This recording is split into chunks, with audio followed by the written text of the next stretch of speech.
You know, Vayamind features prominent Rabbanim, community leaders, and many people who speak about the concept of Shmiras Ha'inayim, of Kedusha. But the truth is that it's not only Rabbanim, and it's not only performers and high-level businessmen that have seen incredible stories when it comes to Shmiras Ha'inayim. It's also Balabatim, simple people, and even Yeshiva Bachrim. Here is an incredible story about one such Yeshiva Bachar. Hi everybody, my name is Eli Podolsky, or Eliyahu Podolsky as my family knows me. My parents live in Toronto, I live in Monsey, and I just left Yeshiva in Israel. The Monday before Purim, I was doing plumbing in Israel. I've been doing plumbing for almost 6 years. I was working for a contractor, and he gave me some guys to help me, some employees. And I was on my knees, and I was working on a radiator. And he's handing me a tool, and as he's handing me a tool, he knocks over this blue bottle, and it splatters in my eyes. And then he tells me it's hydrochloric acid. It's an acid for cleaning after construction. It's for unclogging pipes for plumbing. It basically eats anything it touches. You don't want that in your eyes.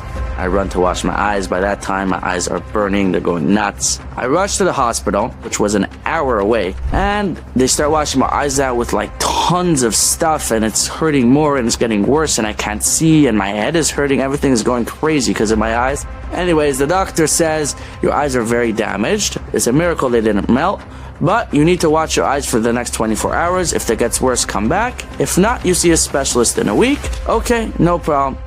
The very next day, he's having problems with his eyes, and his Rebbe tells him, you got to go back to the hospital. We go to the hospital, and they look at my eyes and they say, we can't do anything now. Here are all these medicines, and here are special glasses. You take these drops every day. You can't look at the sun because you know the protective layer in your eye is damaged. In a week, you go to a specialist and they check. Eli wasn't so comfortable going to an Israeli specialist. He's an American kid. And Eli decided that he's going back to the United States to see an eye specialist in Monsey. So a week later, I make an appointment for Dr. Liederman in Monsey. I'm on the flight, I'm thinking, what can I do to save my eyes? And he realizes he needs to push himself in a way that he hasn't done so before. He needs to go out of his comfort level if he wants HaKadosh Baruch Hu to take notice. Finally, I decide I'm going to tell Hashem like this. I am going to delete an app called TikTok from my phone, which I use for entertainment sometimes. It's my last social media app I have on my phone. I haven't had other social media for a long time. And in the merit of that, hopefully you'll save my eyes. I delete the app. The next day I go to Dr. Liederman. He looks at my eyes and he tells me, son, based on all the paperwork you got, based on the meds you have, based on what happened, you should be blind with no eyeballs. But there's a miracle. Your eyes are perfectly healed and they are fine. The lesson I learned from this is I went out of my comfort zone and it was really, really hard for me. And in return, Hashem said, you know what? You're doing this for me. You're going above Teva. I'm going to go above Teva for you, and I'm going to heal your eyes.